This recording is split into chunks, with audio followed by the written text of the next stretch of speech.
we grew up in, and so I want to tell you about the kind of church I grew up in. I grew up in a church that was open and affirming. That has been the entirety of my faith experience. 2 of my youth group leaders were gay. Our music director was gay, African American, and HIV positive. None of those things mattered. None of those things made them unable to do their jobs. It didn't make them any less in the eyes of the church or in the eyes of God. When I moved to college, I met a lot of new friends, many of whom were gay. And when I moved to Indianapolis to attend seminary, I worked as a children's minister at another open and affirming congregation. And then I moved to Springfield, Missouri, ready to continue my work to combat homophobia and heterosexism, only to discover that some people had a problem with me because I was a woman serving as a minister. I say all of this to you to highlight that when I moved here over 13 years ago, never in my wildest imagination did I think that I would be standing before you at a peaceful demonstration in the wake of an election where over 48% of the vote was in favor of the sexual orientation and gender identity inclusions to the non-discrimination law.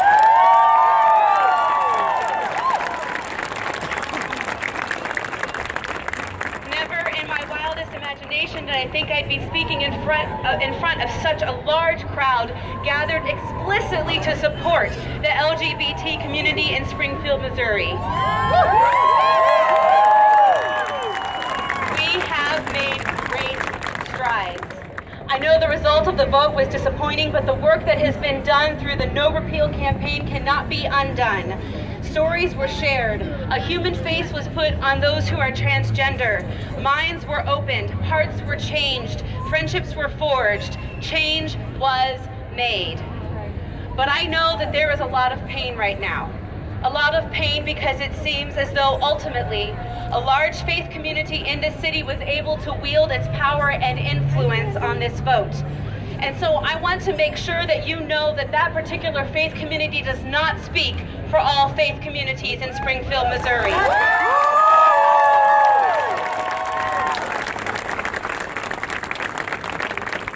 There are people in this community who are dedicated and committed to mending the hearts that have been broken by abusive dogma.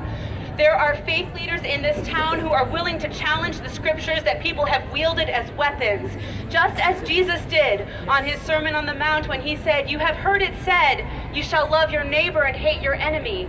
But I say to you, love your enemies and pray for those who persecute you, so that you may be children of your Father in heaven." Did you know that there were close to 30 pastors in the area who signed on to the letter in support of No Repeal?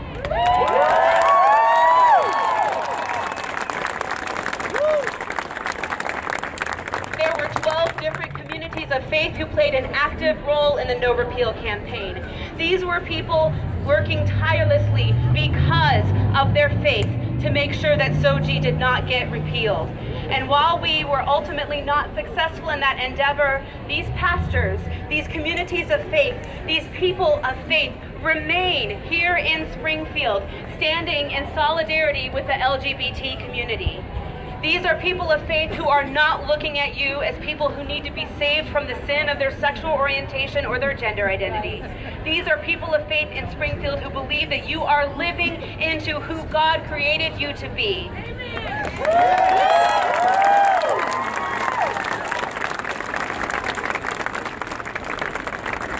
These are people of faith who want to celebrate all that the LGBT community has brought to the wider community, who recognize the gifts you have to share.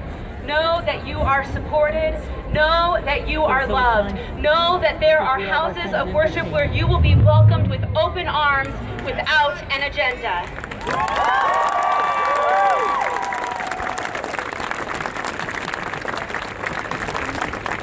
Know that there are clergy in this town who look at you and see you as whole. Know that there are pastors who do not think for a moment that living into your sexual orientation or gender identity is sinful. It is my prayer that you can find hope in that you know there are safe places for you to explore your faith or to perhaps rediscover your faith that may have been shattered by the experiences you've had before. You can have a faith home in Springfield where you will be safe and celebrated. To close, I want to share with you a blog I wrote before the election. I had been reading and studying all week preparing for my Easter sermon, and on the way to finding it, I wrote these words. On my run route this morning, I found not my Easter sermon, but my 4 days till election sermon. I saw 22 signs for no repeal as I ran, and 2 vote yes on question 1 signs. Completely unsurprising given the part of Springfield I live in, but I did find it heartening, given the knowledge that none of those no repeal signs would have been handed out at a church where the average Sunday morning attendance is around 9,000 people, which is the case for the vote yes signs. So all of the people who had the no repeal signs in the yard had to do more than just get up and go to church on a Sunday morning. They had to make a concerted effort to get that sign. They had to reach into their pocketbooks and make a donation to help offset costs to get that sign. I know, because I had to wait 2 whole weeks to get my sign. But the potential influence of that mega church paired with an article I read in the newsletter the other day about a letter sent to 35 pastors urging them to vote yes to repeal and to urge their congregations to do the same got me thinking about a parable that Jesus once told. He talked of the kingdom of God being like a mustard seed that a man took and planted in his field. Though it is the smallest of seeds, when it grows, it is the largest of plants and becomes a tree, so that the birds come and perch in its branches. And those of you who are familiar with mustard plants know that they don't actually grow into trees, but they are prone to taking over a garden. In a culture in which Jesus lived, where keeping things separate and pure was the norm, it would have been crazy talk telling the story of a man who would plant a mustard seed in his garden. That would wreak havoc in his garden and infest everything. But see, that's the cool thing about Jesus. He talks about things and takes them and flips them on their heads. He uses things that some see as negatively as an illustration of the kingdom of God. How's that for provocative preaching? The article I referenced mentions that the superintendent of the denomination expects there to be 30,000 people worshiping in those 35 churches on Easter Sunday. And I'd be lying if it didn't make my heart sink as I read those words. But on my morning run, I saw all those no repeal signs and I started to think of that mustard seed. How perhaps this no repeal campaign was like that mustard seed, planted in a garden full of people who like to keep things just so. No ruffling of the status quo because things are working out just fine for me, thank you very much. Maybe no repeal is like the kingdom of God, spreading a message of hope and love to all people.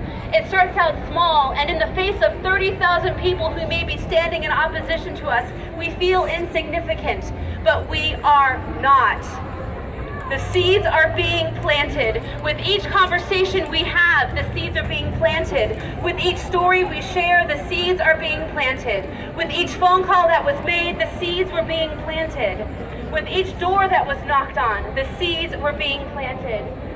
And these are seeds of love, seeds of compassion, seeds of justice, seeds of hope, seeds of care for neighbor, seeds of equality. And they will grow and grow and grow until they take over that field of 30,000 and become the largest of the garden plants. We're infesting the garden with love, compassion, justice, hope, care for neighbor, equality. These seeds cannot be unplanted. The conversations we've had cannot be unhad. These seeds may not have germinated in time for the election this past week, but that does not mean the work we did was unimportant. It has been...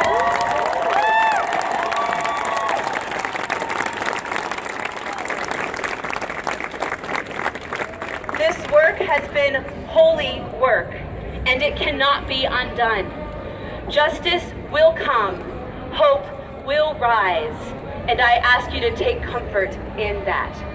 Thank you.